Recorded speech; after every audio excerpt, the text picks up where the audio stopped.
He can really move, he's got an attitude, and he's the fastest thing alive. He's Sonic the Hedgehog. Hey there, Moxus here, and it's time to take a look back at the history of one of gaming's most beloved icons, Sonic the Hedgehog. Since he first emerged over 25 years ago in 1991, Sonic the Hedgehog has captured the hearts and minds of many gamers the world over. Over the years, Sonic has been featured in over 23 games, not to mention numerous appearances and spin-offs. He's been featured in countless video games, Saturday morning cartoons, Japanese anime, tons of merchandise, and even has a big-budget Hollywood movie in the works. While the Sonic the Hedgehog game series has had its ups and downs over the years, Sonic is still speedily running strong today with over 150 million game copies sold. So here's a look back at the gaming history of Sonic the Hedgehog. Sega was looking to compete with Nintendo and its success with its own mascot character, Mario. At the time of the early 90s, Nintendo had not only saved the video game industry, but was also dominating the market. Sega wanted to get its own major foothold in the industry with the release of its 16-bit console, the Sega Genesis, which overseas was called the Mega Drive. Sega had put up an internal call through all its branches for the company to come up with its own mascot character who could rival Nintendo's Mario. Designer Naoto Oshima, who previously worked on the Phantasy Star series, constantly submitted designs to the project, which included designs of Field the Rabbit, a mustachioed man in pajamas who resembled Teddy Roosevelt, and a hedgehog. Eventually, Oshima began developing the offbeat animal hedgehog character, taking inspiration from such sources as Mickey Mouse, Fritz the Cat, and Japanese manga. Then Yuji Naka came onto the project and decided that Sonic should be a fast, speedy runner, which became a major trademark for the character. Originally, the character was called Mr. Needlemouse, which eventually changed to Sonic. At one point, he even was going to have a human blonde girlfriend named Madonna, and also thankfully, that didn't make it into the final game. Additionally, Sega of America's new CEO Tom Kalinske and product brand manager Madeline Schroeder came in and helped tweak Sonic's design and the overall game. Late artist Greg Martin came up with Sonic's iconic American design for the promotional artwork. That awesome theme music, well, that was handled by musician Masato Nakamura of the J-pop band Dreams Come True. Not only was Sonic the star of his own game, he was rebranded as Sega's new corporate mascot, replacing the prior mascot, Alex Kidd. One of the rejected earlier designs for the new mascot character was redesigned into Sonic's arch-enemy, Dr. Ivo Robotnik, aka Eggman. The story featured Sonic from the land of South Island, on the planet that later became named Mobius. It's set against Robotnik, who is trying to steal the 6 Chaos Emeralds in order to gain their power. Not to mention, Robotnik has trapped the friendly critters of Sonic's home of South Island into robotic forms and turned them into his robot slaves. Sonic has to fight back against Robotnik and save his animal friends. The original game received tremendous reviews and sold in excess of 15 million copies. Part of this is because Sega of America's Tom Kalinske had the game changed into the pack-in game for the Genesis console. It was a bold strategy that paid off big time. Sega had not just created a new popular mascot and game franchise, but a pop cultural icon. Needless to say, Sonic the Hedgehog was a runaway smash hit. Development of Sonic the Hedgehog 2 began later in 1991. Masaharu Yoshii became the director of the game for the Sonic team at Sega. In Sonic 2, Sonic is once again out to stop Dr. Robotnik, who seeks to take over the world using the Chaos Emeralds. This game marked the first appearance of Sonic's buddy and sidekick, Tails. Sonic 2 also contained some new gameplay features, such as pseudo 3D half-pipe levels that players could warp to after passing through a checkpoint. These were pretty advanced for the day. Additionally, the sequel introduced Sonic's Super Dash attack and, of course, the Sonic Super Form. It even had a multiplayer racing element. Interestingly enough, Sonic the Hedgehog 2 helped define major global video game launch dates for AAA game releases. Sega opted to conceive a global launch date for Sonic the Hedgehog 2 called Sonic Tuesday. The idea was conceived by Sega of America's Al Nielsen and Madeline Schroeder, who wanted to release the sequel globally on one single day. Speaking about the launch plan, Nielsen stated, "No trucks, no boats. Everything will be delivered by plane exactly one day before. We're going to have the world's first global launch, and in the process, we're going to break every single sales record." The logistics of arranging such a big retail launch at the time in November of 1992 was no easy feat. You have to understand, in the early 90s, games simply weren't released in this fashion. This was not the norm. However, this set a new standard for major game releases, and Tuesday worldwide video game launches ultimately became major events. The game did well with critics, and it was a huge seller, moving over 6 million copies copies worldwide. The fall of 1993 saw the release of a new Sonic game in Sonic the Hedgehog CD, which was actually released in between Sonic 2 and 3. This was developed by the Sonic team and director Naoto Oshima for ye old Sega CD. Remember that peripheral? This was the first Sonic game released on a CD-ROM format, and it actually featured full motion video and animated cutscenes. Sonic the Hedgehog CD marked the first appearance of Sonic's love interest, Amy Rose. It also featured the first appearance of one of the franchise's most iconic villains in Metal Sonic, not to be confused with Mecha Sonic. In Sonic the Hedgehog CD, Sonic has to collect the Time Stones in order to save time and save Amy Rose from Metal Sonic and Dr. Robotnik. It's hard to find accurate sales data for Sonic CD, but the game was reportedly a bestseller despite the lack of success for the Sega CD peripheral. Sonic CD was widely viewed as the best game released for the Sega CD platform. Sonic the Hedgehog 3 and Sonic and Knuckles were both released in 1994. Both these games featured the introduction of another mainstay Sonic series character, Knuckles the Echidna. While both games were actually released as two separate titles, they were originally designed as the same game. However, for various reasons, the games were ultimately separated into two releases. The innovation is that both games could be played together as one mega game, thanks to the cartridge for Sonic and Knuckles having a special lock-on adapter. With this feature, players could take the role of Knuckles in the original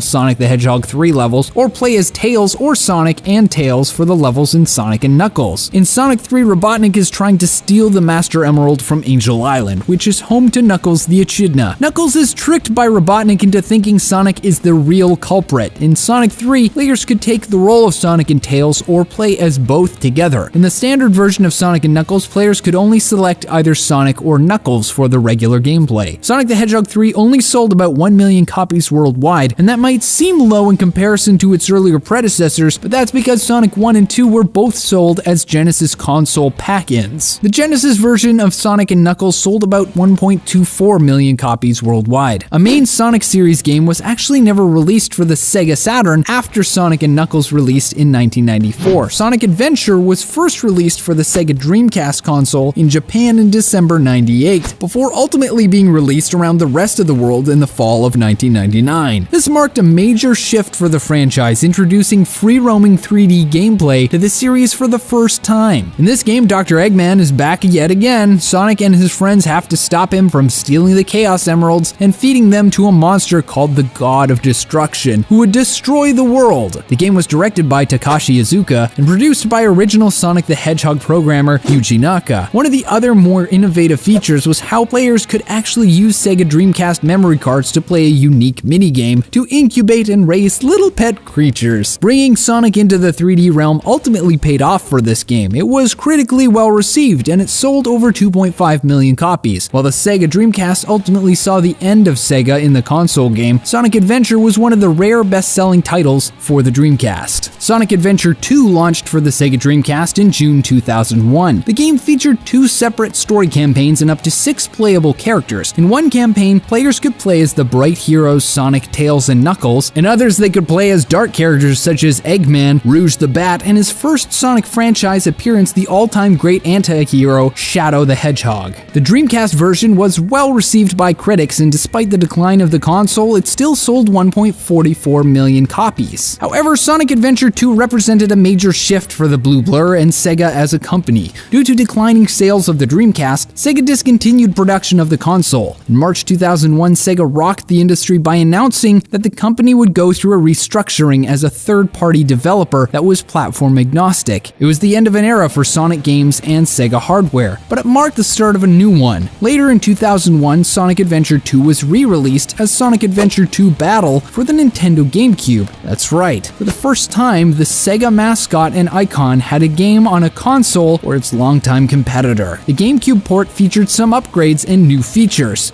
Players could even transfer Chow pet data from Sonic Adventure 2 Battle to the Sonic Advance games to the Game Boy Advance. Regardless Regardless, the face of the Sonic franchise was changed forever. Sonic Adventure 2 essentially took a Sega icon and brought him to a Nintendo console. Meanwhile, the next mainline Sonic game, Sonic Heroes, was a multi-platform release launching for PlayStation 2, Xbox, and GameCube in December 2003. This marked the first time a Sonic game was not released on a Sega platform. Not long after the events of the last game, Sonic and his friends are challenged by Eggman, who says he will take over the world in 3 days. As a result, Sonic and his pals have to set out to stop him. The game was developed with Criterion's RenderWare engine in order to build the game on multiple platforms for its release. Sonic Heroes featured the first appearance of Cream the Rabbit and the robot Omega. Gameplay focused on players taking the role of teams of 3 characters and navigating around platforms in various levels. Sonic Heroes received some mixed reviews, and criticisms highlighted the game's rather flawed camera system